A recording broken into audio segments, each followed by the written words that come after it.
Well, it's an evening of spontaneous comedy using the language and themes of William Shakespeare.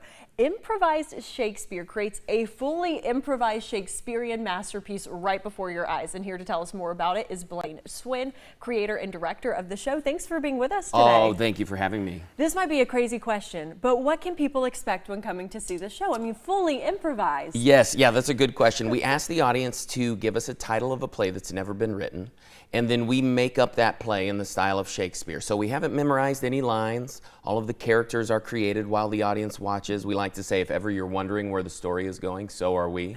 And over the course of 90 minutes, you'll see a full play using the styles and themes of Shakespeare, but with a heavy influence probably from Monty Python and The Simpsons. So it will feel like a sort of contemporary Shakespearean pop experience. Very nice. Does that make you more or less nervous, really not knowing where this is going? Yeah, well, in some ways, less nervous because I don't have any lines to forget. That's true. Which is very exciting. And also, the other players play with a really supportive attitude towards each other. So one of the last things that we say before we go on stage is, "I've got your back." And we pat each other on the back and say, "I've got your back." What that means is, I'm going to do my best to make you look as good as possible. And so we're playing that way, really supporting each other so we can play fearlessly in that way. Yeah. Can you talk about, this core group of individuals, how long it takes to get that confidence within each other to do this? Yeah, well, we've built up a lot of trust with each other over the course of, we've been playing together almost 20 years. And so after 20 years of really supporting each other and playing that way, you really build up a lot of confidence that even if I do something that looks like a mistake, the other players are going to really elevate it and make it look like it wasn't a mistake at all. After 20 years, do you still get surprised sometimes? Yeah, yes, quite a lot. In fact, I'm probably the worst one on stage at breaking. No. Oh yeah, I break a lot, and I openly laugh, and that's because I'm constantly surprised by what other people are doing on stage. Really? Yeah. Can you talk about what it was like kind of creating this show, the inspiration for it? Well, we all came up in the Chicago comedy scene, and we were studying at places like the Second City and the IO Theater. And I started the show in 2005 when I was a student at the Second City and put it up on the student stage that they have there.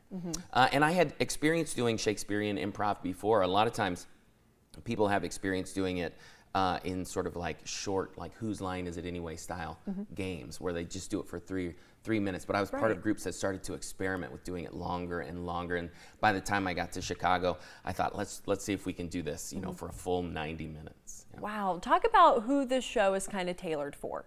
Who will enjoy it? It's a 4-quadrant show. Okay. So we like to we think that it really kind of hits all kinds of different walks of life and stages of life.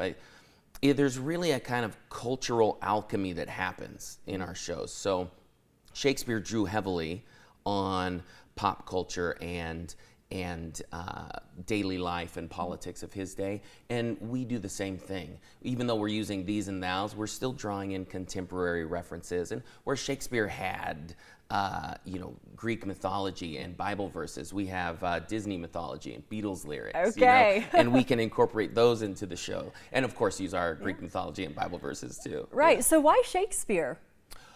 Well, there's a lot of reasons. If I was to distill it down to just a couple, I would say one is because everybody has some experience with Shakespeare. Love him or hate him, you read him in school. You have you can reference Romeo and Juliet or Midsummer Night's Dream. So everybody has some experience just culturally of Shakespeare, and then also all of his works speak so deeply to what it means to have a human experience, what it means to things that we all have in common, what it means to struggle or to yearn, to experience longing or joy. So he's a great muse. Yeah, he really is. Yeah, I like this. Yeah. Okay, so we're going to put up some information right here on your screen where you can see the remaining show times. How fun has it been to be here in Des Moines? Oh, it's been great. It's been great. It's our 3rd time back, and we love it every time. All right, well, you're not going to want to miss it. Sounds like such an amazing experience. Thank you so much for being with us today and chatting about it. Yeah, all right, we'll be right back after the break.